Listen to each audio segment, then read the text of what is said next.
Hello and welcome to URC Youth Trialogue. My name's Tom and I'll be your host for today's episode, and we're going to be focusing on the theme of community.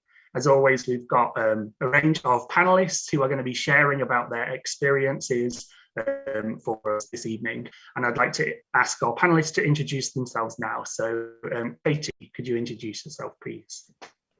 My name's Katie Olorenshaw. I am currently training at Luther King House in Manchester as a church-related community work minister. That's CRCW, and I won't say the whole word for the rest of it. Okay, thanks Katie. And Maddie and Jack. Hi, I'm Maddie. I'm a couple of years out of uni, but I'm about to start training as a PE teacher in Bath. Hi, I'm Jack. I finished uni last year and I'm currently here on Iona volunteering with the Iona community. My name's Saz, I'm in the Wessex Synod. I'm an ex-member of the Fury, so that's Fellowship and United Reformed Youth, and be involved with youth and children's work within the URC. So it's a blast. Okay. Thank you. Welcome to all of our panelists this evening, and welcome to everybody who's watching at home, whether you're watching live or watching or listening back at a later date. Welcome, and we are really looking forward to this discussion. And remember that, as always, if you're watching live, you're able to get involved by sending in your comments and questions for the panelists. So this is your programme. We'd love to hear your thoughts and questions, and you can do that. The instructions are on your screen now. You can do that via Slido. Follow the instructions at the bottom of your screen, and we'd love to bring in as much of your questions for our panelists during tonight's episode. So we're going to start with a short prayer before we begin our discussion this evening. Let us pray. Dear Lord, we give thanks that we're able to meet this evening to have a conversation about community. We give thanks for all of our panelists this evening, and we ask that your spirit will guide our conversations and be with each of our panelists as they share about their experiences. We hope that it will be a fruitful conversation, that we will learn more from each other and be able to learn more about the theme of community and what it means to live together in community. Amen. Okay, so we're going to get started. We sent some questions to our panelists before tonight's episode. But remember, we also want your questions as well that you can send in. So the first question we had was starting off by saying, what does the term community mean to you? So I'd like to invite our panelists to share about that and tell us a little bit about what it means to them and their experiences of being involved in a community. So I'll invite Saz. Could you share your thoughts on that, please? Community is important for me because it's bringing people together of all faiths and no faiths, and we have something in common, which is to love and respect each other as a nation for the common good. I was very fortunate to be involved with Mission House in the Netherlands for 10 months, and that was very community orientated, with different volunteers around Europe coming together and then working with other organisations, charities within the city, within communities again. Okay, thanks Saz. Thank you for sharing that. And Maddie and Jack, could you share a little bit about what it means to you and your experiences? Yeah, so the community that I'm kind of part of at the moment, one of them is the resident community here on Iona at the Abbey with the Iona community, but I'm also part of the young adults group with the Iona community, which is a dispersed group throughout the country. So it's kind of being part of a community that's very present and physically here, and we do things together, and in sort of the shared life and shared tasks and common life, we build community that way, whilst also building community in a dispersed way through conversation and idea sharing. So they're kind of the two ways that I sort of experience community. Okay, thank you. Maddie? So for me, I'm also involved in both of those types of community. But the kind of term community for me means kind of a group of people either dispersed or in person together that share kind of similar ideals and values, whether that be religious or like, it doesn't have to be religious, faith-based or spiritual or like economical, things like that.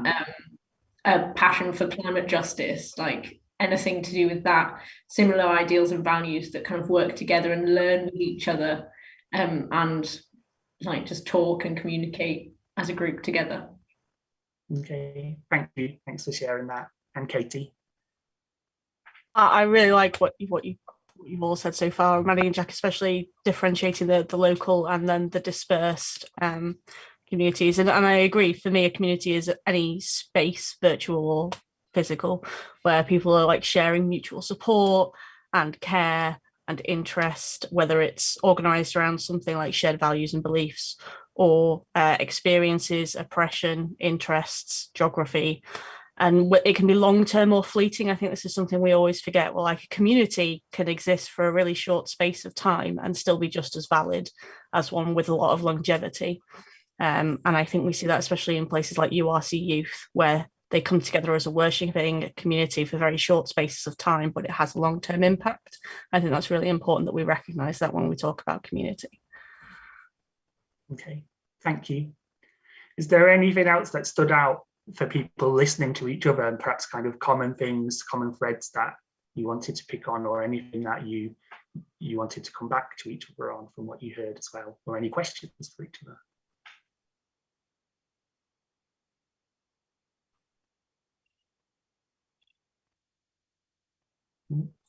Okay, so we'll move on. Go ahead, go Katie. I was going to say, what's like the weirdest community you've been part of? Like the most niche. Like I'm part of a few gaming communities and they're really niche and but really still very good and very supportive communities. What are people's thoughts on that? It's definitely unique.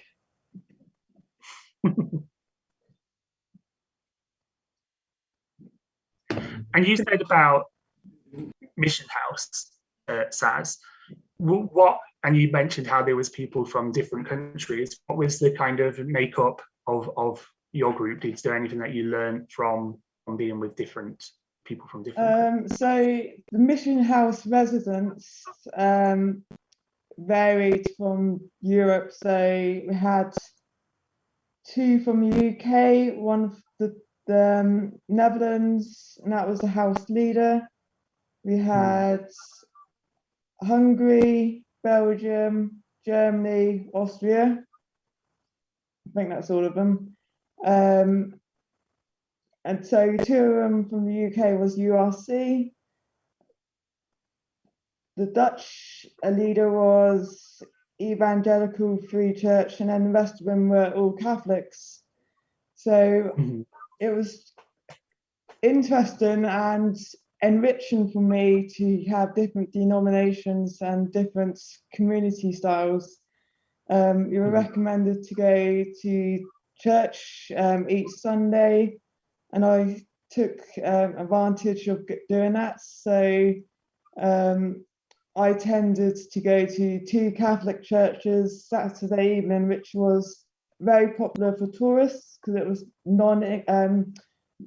for foreigners, tourists, and it was all spoken in English. Sunday mornings was full on mass, all incense, all in Dutch, and then Sunday evenings was Hillsong, so it was obviously all in English, and there was Dutch subtitles. So different communities.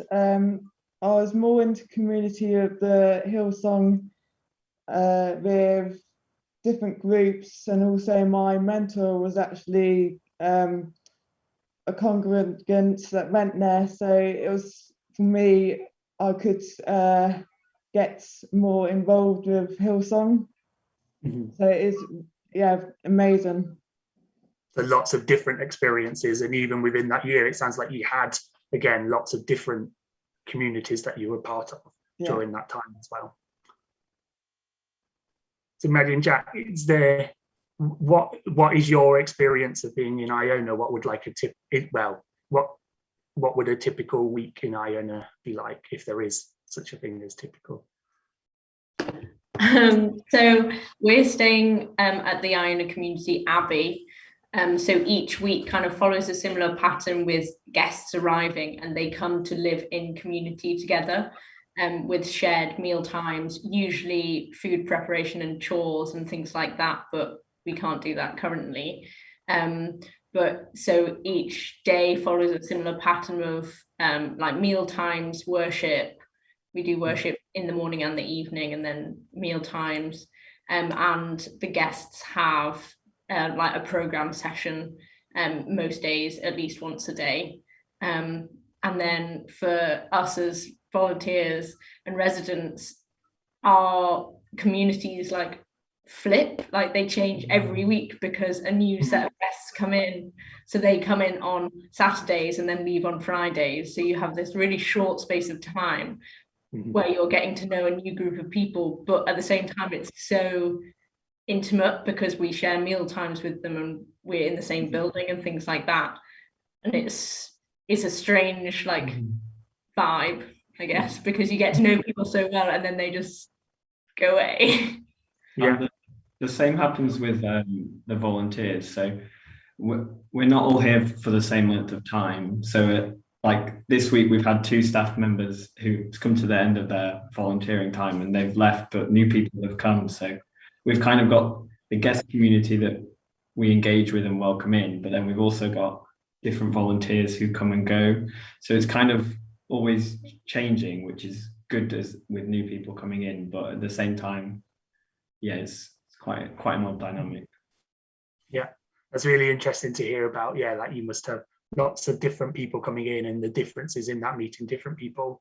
But like Maddie, when you said about that common thread, there's still that common link of people being on Iona and being part of that community. So there's still that wider sense of being part of that community, even though you might not be there at the same time. You've still got that common connection as well.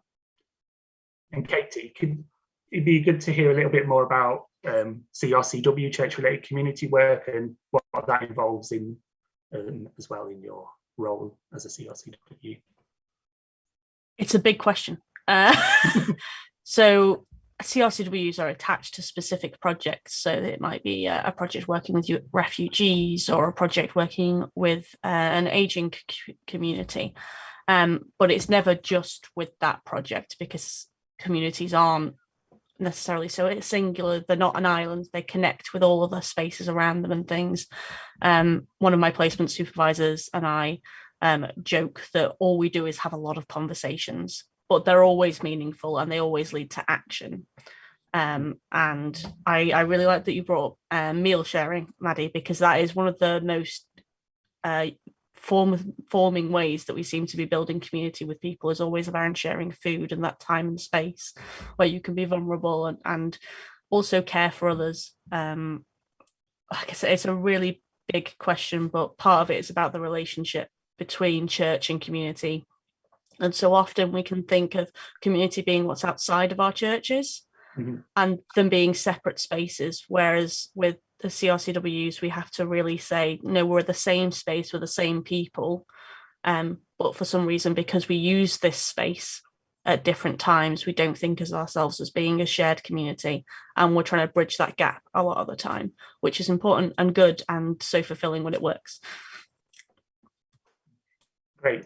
It's been good to hear just a little snapshot about your different experiences as well. And for those who are listening as well, it would be great if you have any experiences as well of what community means to you and your thoughts. Feel free to send them in, and we will feed them into the conversation. And any questions as well, use Slido, and we'd love to hear from you as well. So the second question we sent out to our panelists in advance was thinking about a Bible passage that they connect with personally in relation to the topic of community. So we had invited them to think about a passage and to choose one and share why they chose that passage. So who would like to start us off in sharing that? Saz, do you want to go ahead? Yeah, that was a hard question because there's so many stories within the Bible. I think two came up to mind. One in the New Testament, and that was Jesus sitting with or having dinner with sinners and tax collectors. And that's one of my favorite stories in the New Testament, because of Jesus's actions. He accepted the taxpayers, the tax collectors, and also the sinners, accepted them for who they are and respected them. And that's what God's love is for me. And it's just such an honor, something special about that. And back to the Old Testament, there's another story very similar, which is Abraham and Sarah accepting the three strangers in the desert into their tent and giving them food, so treating them like VIPs. And that's, again, showing God's love through action and accepting them for who they are. They're the two main stories, and I think the other story is the story of Moses, Exodus. There's lots of community events going on, but I won't go into it, but there's so many there.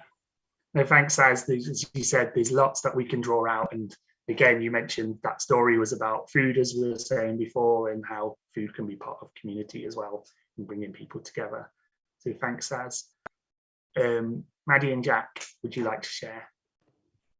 Yeah, so what I thought of, it's just one verse, and it's Matthew 18 verse 20, which is, "For where two or three gather in my name, there am I with them." And it kind of resonated with me because when I was at university, I found it really difficult to find a church.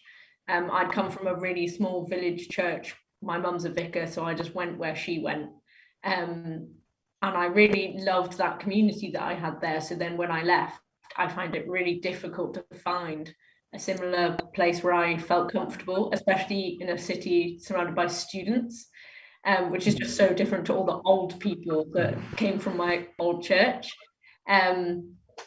So it kind of felt really difficult that, was I still a Christian, because I wasn't going to church, and like I struggled quite a lot. And then me and my friend used to go to orchestra together, and we both couldn't find a church. So on the way back, we had Maddie and Laura Church, and it was just us two walking back with a violin and a cello, and just kind of talking and doing a bit of prayer and like thinking and things like that. So it just, even though there were only two of us, we were still that little almost church community there. And that verse just kind of speaks that to me, and made me feel really kind of calm and happy about what I was doing.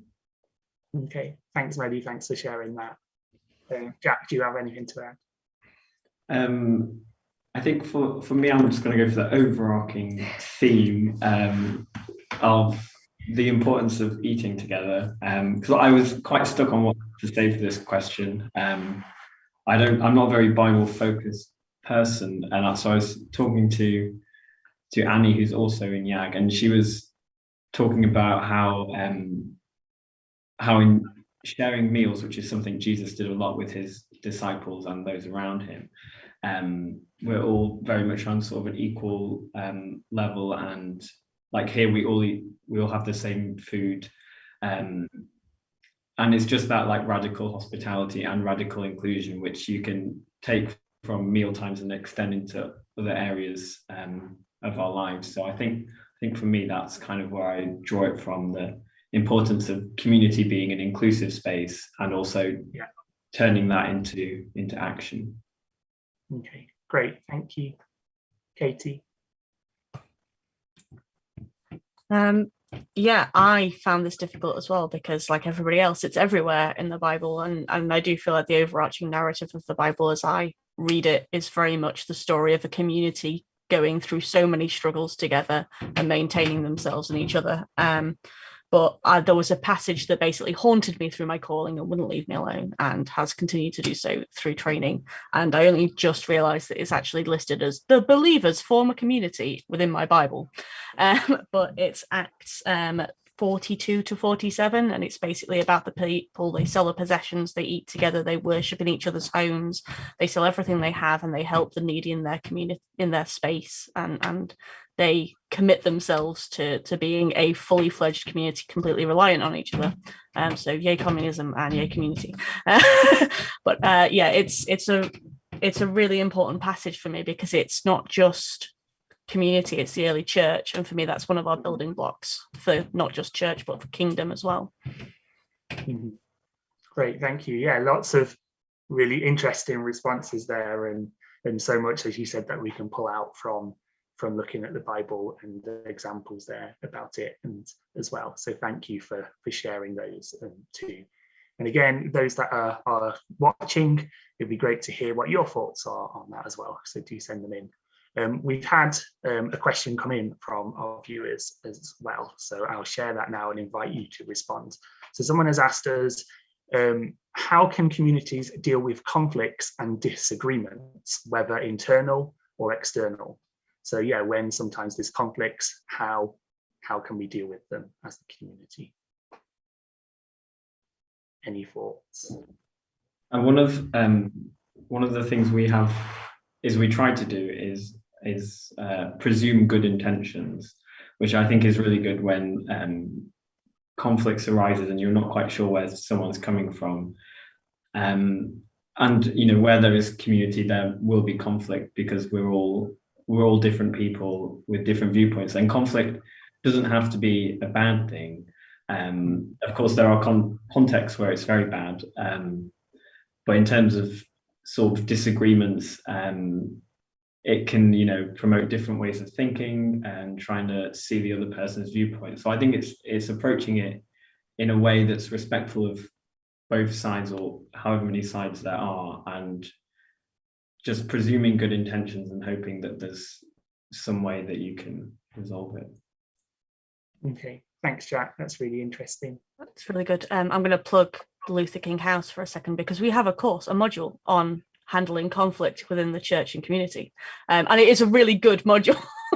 and you can do it externally, but apart from that, it taught me many things, and it's something that we do talk about throughout training. Actually, is as Jack alluded to, conflict is part of change. It is inevitable when change happens, and communities aren't static. They are constantly transforming and growing and changing, and if they don't, that actually breeds more conflict, because people need change for them to grow and develop as individuals, and it's important. But doing conflict well is different to just doing conflict. And sometimes it is good to say, we acknowledge that this is painful, and we acknowledge that this is difficult and not easy.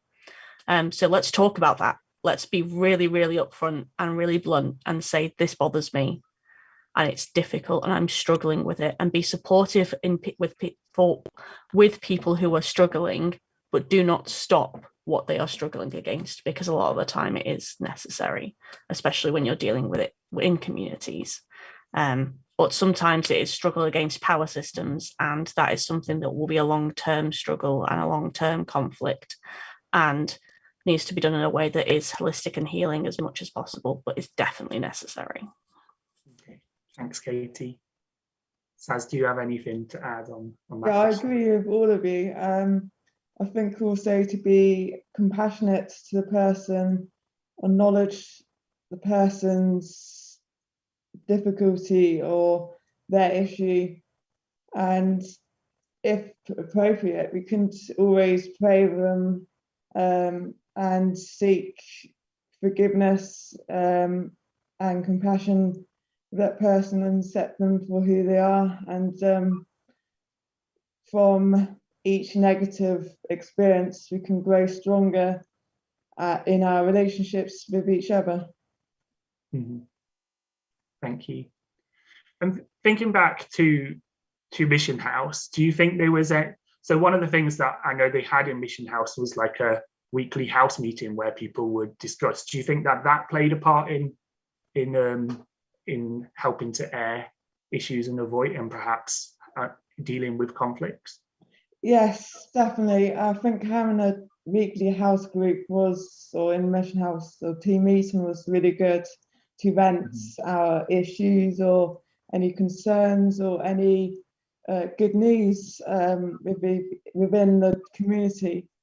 There was one occasion which was, I think it was basically a religious conflict that some members were quite strong in their faith and some people were, I would say, they weren't church regulars, every week.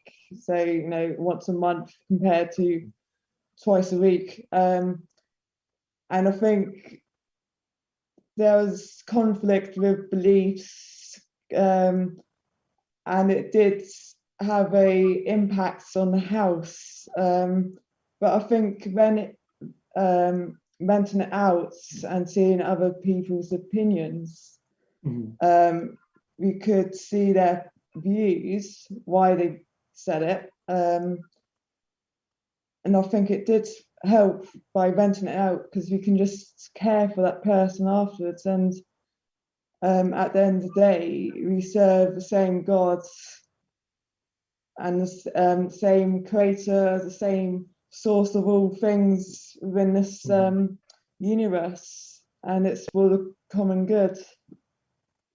Okay, yeah, thanks, Saz. Maddie, did you have anything to add on that question around conflict?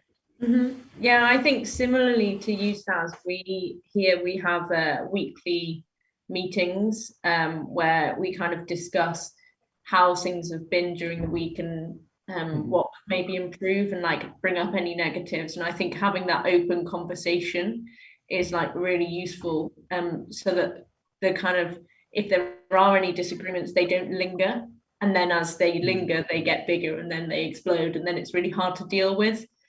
So trying to kind of keep conversation really open and ongoing so that any little niggles can be dealt with as niggles and have that conversation. And another thing we have is, or we do in those meetings, is that we use I statements.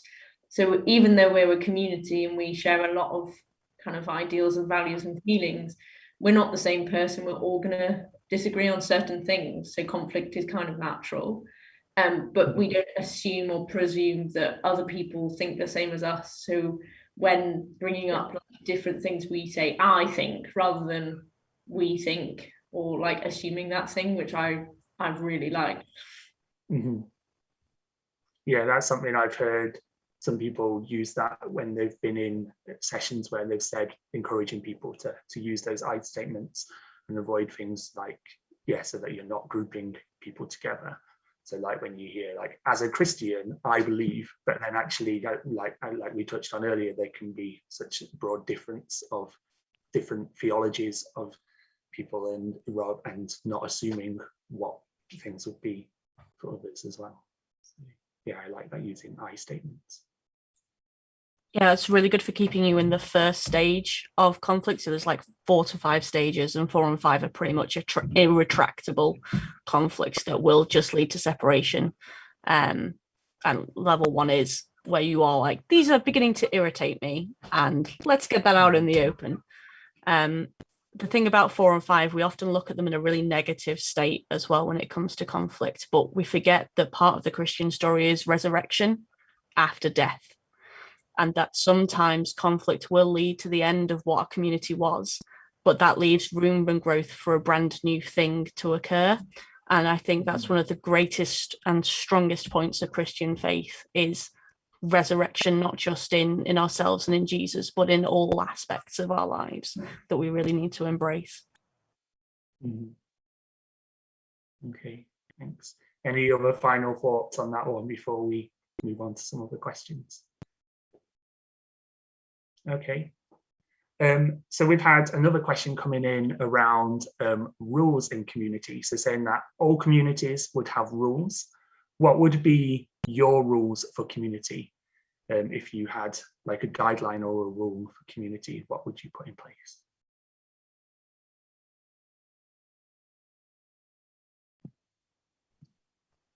I'll start the ball rolling. I would say being compassionate, to respect, and acceptance. They're the main three for me at the moment. Okay, thanks, Az. Anyone else have any thoughts on that? I was also going to say, I think number one for me is respect, and not just people's kind of opinions and I don't know, speech and conversation, but especially if it's a live-in community, like we live together, and we've come from loads of different backgrounds, so respect each other's, like, I don't know, upbringings and like personalities and how they live, and their kind of time and their belongings and everything. Just respecting everything is great. Okay, thank you. Respect is a good one. I kind of flinched at first because the idea of me imposing a community's rules on them just kind of really made me flinch and cringe, because communities build out of the almost unspoken, sometimes, set of agreed principles, and to then go in and say, well, these should be your rules on them, just kind of breaks the mold for me slightly. But yeah, but that comes out of the first rule being respect, really, respect for what is already in place, and an agreement on how that is kind of conveyed. Another first rule in community development is empowerment as well, though. So if you're going into a space, you're not going there to be the rule maker. You are going there to let the people who are building that community, who really make it up, become the rule makers and keepers, and show them what they can do. Thanks, Katie.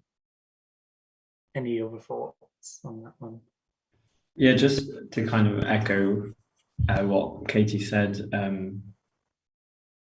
Yeah, I think the first thing is to talk to the community you're in and build up those rules or guidelines together, because then it's sort of a sense of ownership. And I guess in that there's also trust that you'll follow the guidelines as well. Okay, thank you. Has everyone had a chance to respond to that who wanted to? Yeah. So a follow-up one to that is then how do we avoid excluding people because of either the rules that we put in our community, or perhaps thinking about as well, so the does community always exclude some people in order to benefit those within it, and how yeah, perhaps thoughts and things around that, how we get that balance of being inclusive as well. I think it's about being adaptable and aware that there's no one way to be inclusive. And I think for everyone, there are different levels of inclusion and ways to include people. For example, we've been reviewing the language that we use in church around asking people to stand, and we've been asking various people, and some people say, well, if you say this, then I feel included, but for others it's something different. And so I think it's an awareness that you'll never be able to include everybody. I mean, that it'd be good if we could, but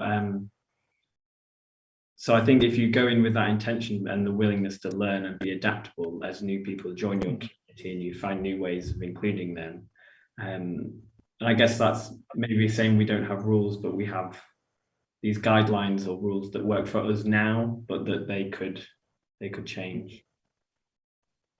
Okay, thank you. Any other thoughts around that? How do we avoid becoming exclusive? Can I just piggyback off with adaptability, and like, I think in community change is ongoing. I think if a community kind of reaches a point where they're like, these are our rules and this is what we stand for, like, that's definitely going to exclude people, because like that's not going to stay the same forever.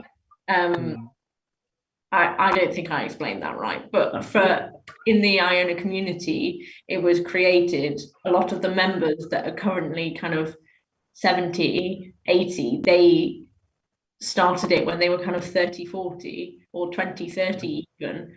And sometimes it kind of feels like they're like, this is how we did it when we were 20, so this is how you're going to do it when you're 20. And we're kind of like, it's very different when we're 20 to how you were 20, so we actually need to change. And that change is ongoing, and it's going to change when we're 80 and there are new 20-year-olds coming on, and we just need to listen to that and like include people by changing it to accept them as well. It's the renewal of things. Okay, thank you.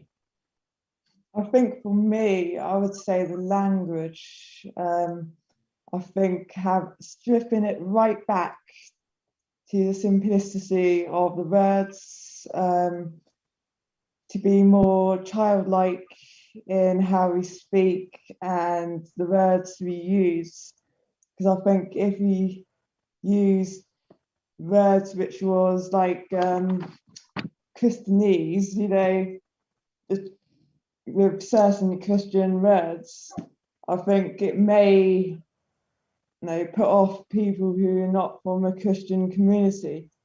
And I think so it might leave exclusion, and I think also some kind of conflict. And I think by using the back to basic words, we can help with each other for the common good. Because we are all created in God's image at the end of the day. Yeah, thanks, Saz. Anything else to add? They're not asking easy questions. It's not a one size fits all, and I don't want to get dragged into saying that it is in any way, because being inclusive and being exclusive are wildly different things to start with. One of the most excluded groups in the UK, in the world, for the most part, would be a Black lesbian woman who is disabled and in a wheelchair. So those are two different things as well, with language difficulties. Now, if we worked to make most of our communities and groups inclusive to that woman, we would also include a lot of other people, but it doesn't mean that that's her preferred safe space. And we shouldn't be trying to mix those things up. And some communities have a right to say we are maintaining this as a safe and exclusive place for this person, so they don't have to feel like they are making rules for everybody else, like they are empowered here, like they are normal here. And to say that all of our spaces need to be the same for everybody is not acknowledging all of our wonderful uniqueness and all the different ways that we're made in the image of God.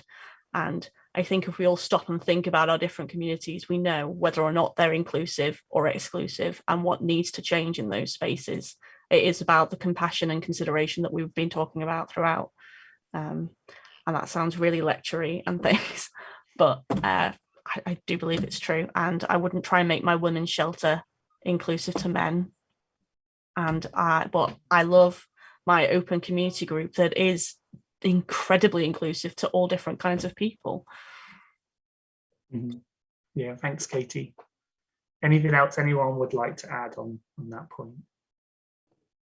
Yeah, I guess with what Katie said, it's all about the purpose of the community, and if it's a space where you're trying to give people who are marginalized a place where they can be in solidarity with others who share their experience, then you know there is great value in that, and people should feel like they can have those exclusive spaces that for them are actually really inclusive, because the wider society isn't.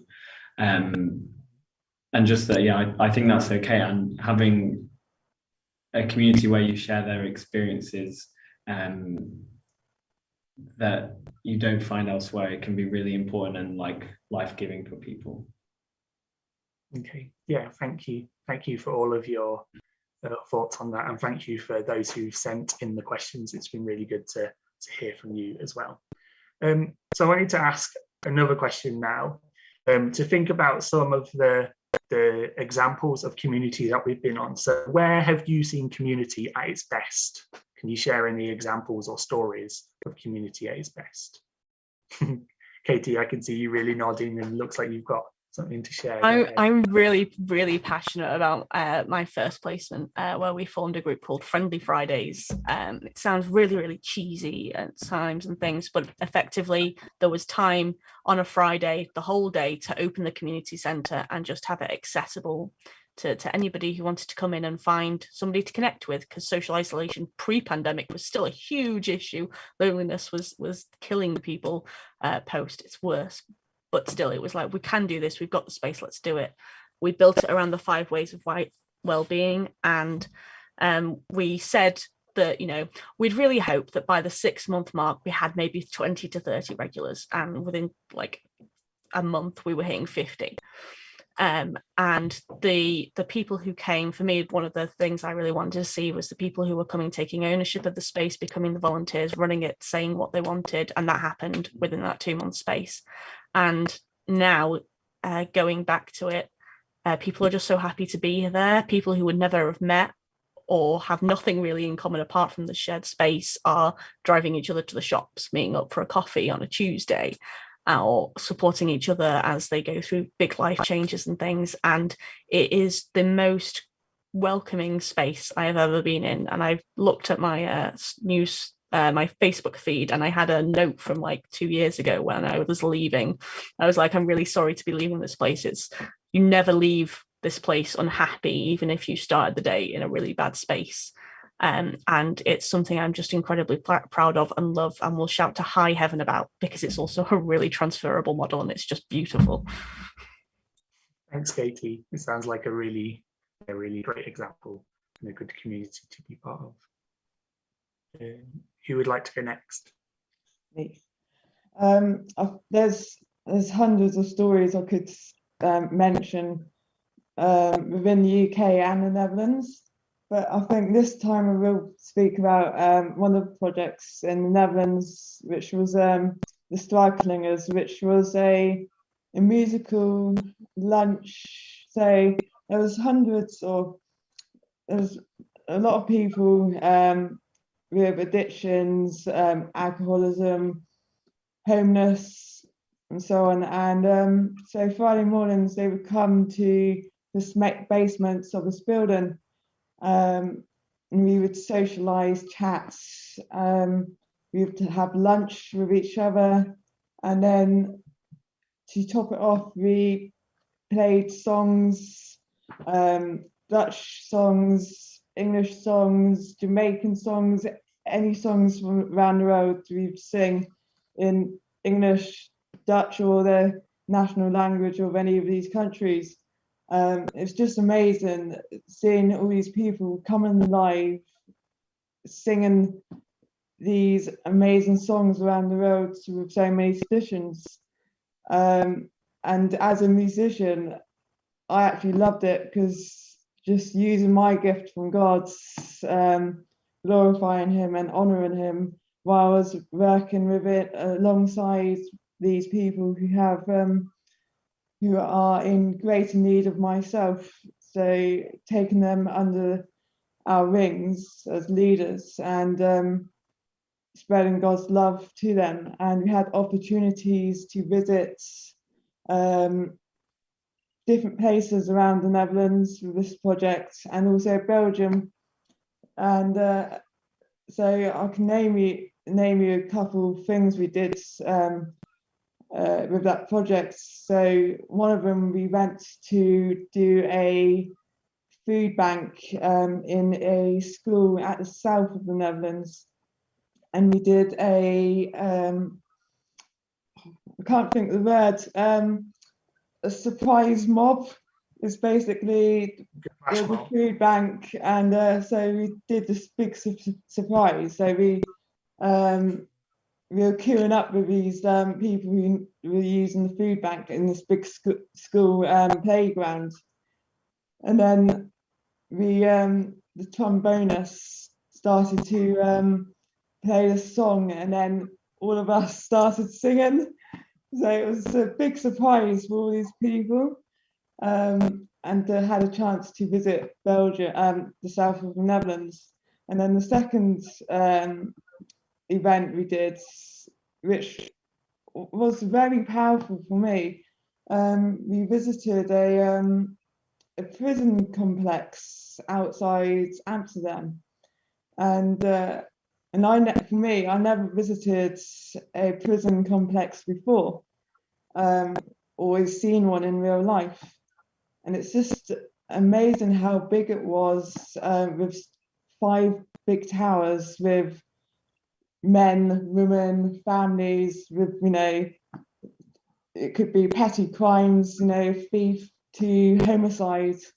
So it's all sorts. And we did 2 services in this complex, and these inmates from all different backgrounds came to us, speaking about their lives, and we had a chance to do a Christian service in Spanish, because there was a lot of Spanish people, Dutch people, and non-English or foreigners that could only speak English.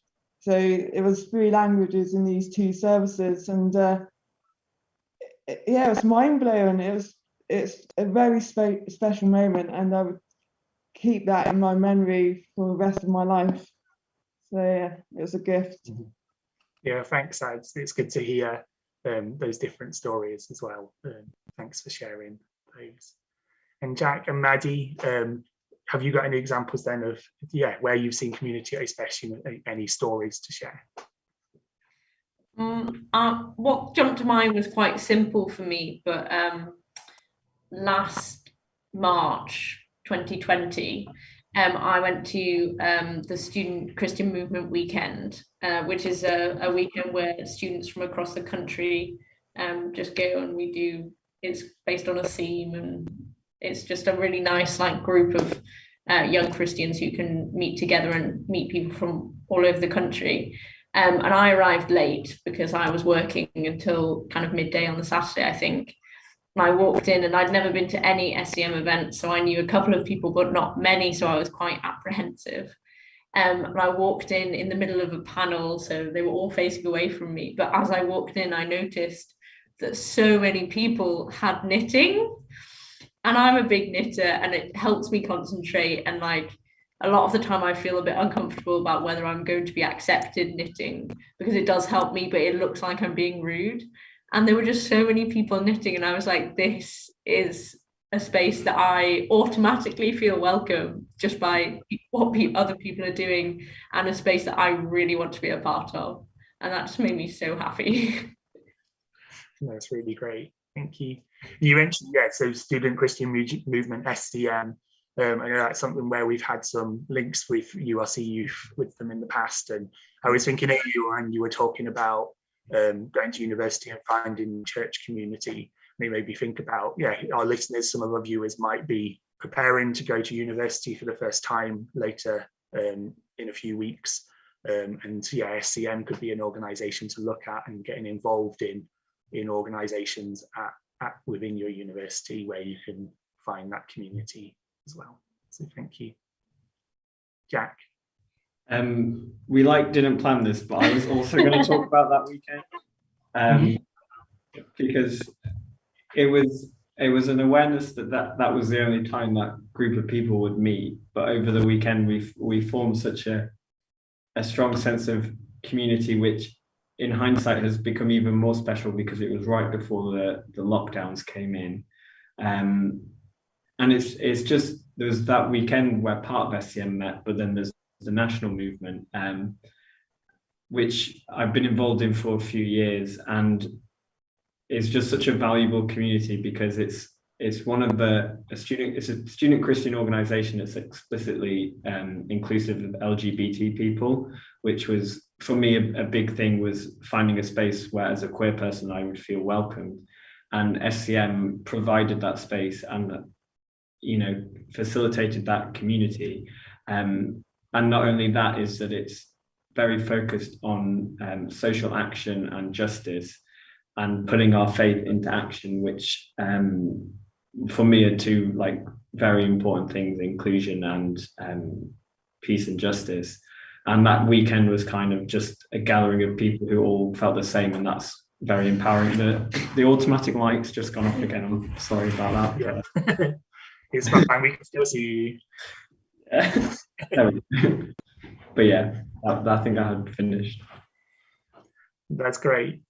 And we're going to be drawing to a close in a minute, but you've talked about you're both members of the young adults group at Iona. How, if people wanted to know more about that and things, how could they find out more about the young adults group and about Iona? Iona, if you Google the Iona community, it'll come up with their website, which has like lots of information about it.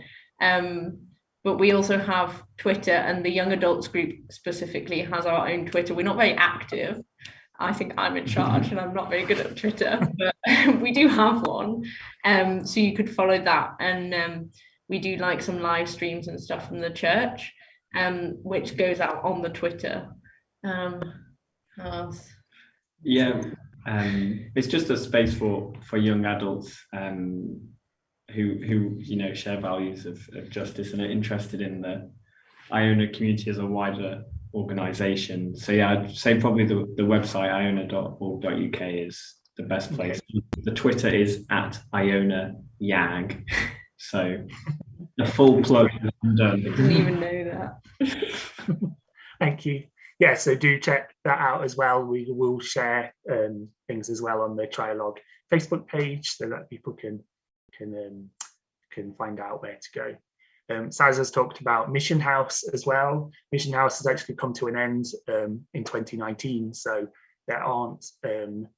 It's no longer running as a project, but it was ran by Council for World Mission, who still have opportunities. And those, if you listen to last month, we had Dylan on, who talked about his experiences of World Church through CWM. So again, although Mission House isn't running, there's still lots of opportunities through Council for World Mission that you can check out as well. URC is a member of Council for World Mission. So if you do a search for them online, you can see their opportunities. Katie, tell us how people can find out more about CRCW. So many ways. I keep an eye out on the Church Related Community Work Facebook page. We run roadshows once a year where you can go and you can meet CRCWs and talk to them about their different projects and things. There's information available on the URC website. I'm not sure where it is at the moment because a lot of things have moved around over the past year. Or you can always contact one of us. There's 16 of us, pretty much, and we're very easy to find because we all put CRCW after our name online because we're very egotistical. And specifically, you could contact Steve Summers through URC Church House, and he will be happy to talk to you at any time. I really do recommend looking into it as a form of ministry. If you feel called in that direction, but are not entirely sure the pulpit's for you, then do look at this as a form of ministry. It is valid and fun and wonderful and creative. And every day is holy. Okay, thank you. That brings us to the end of our discussion this evening. So I want to say a massive thank you to all of our panelists this evening and for sharing your experiences. It's been good to hear about your experiences of community. We hope that for those who've been watching and listening, that it has been useful for you as well as a conversation. So next month, Trialogue will be back, and in September, we will be looking at the theme of climate change. We're in the build-up to COP in November in Edinburgh, and URC are dedicating the whole month of September, URC Youth, to think about climate change. So on the third Thursday of September, which is 16th of September, we will have 3 panelists talking about that theme of climate change. So do tune in then to find out more and to get involved in that conversation. So that brings us to the end tonight. I'm going to invite Saz now to close in prayer for us. Let's pray. We thank you for the gift of hope, our strength in times of trouble. Beyond the injustice of our time, its cruelties and its wars. We look forward to a world at peace where men and women deal kindly with each other and no one is afraid. Every bad deed delays its coming, every good one brings it nearer. May our lives be your witness so that future generations bless us. May the day come as the prophet taught, when the sun of righteousness will rise with healing in its wings. Help us to pray for it, to wait for it, to work for it, and to be worthy of it. Blessed are you, Lord our God, sovereign of the universe. And our God and the God of our fathers, we thank you for teaching us how to save each other and ourselves, to give and to receive, and to support each other on life's journey. There's no limit to our ascent, for there is no limit to the goodness we can do.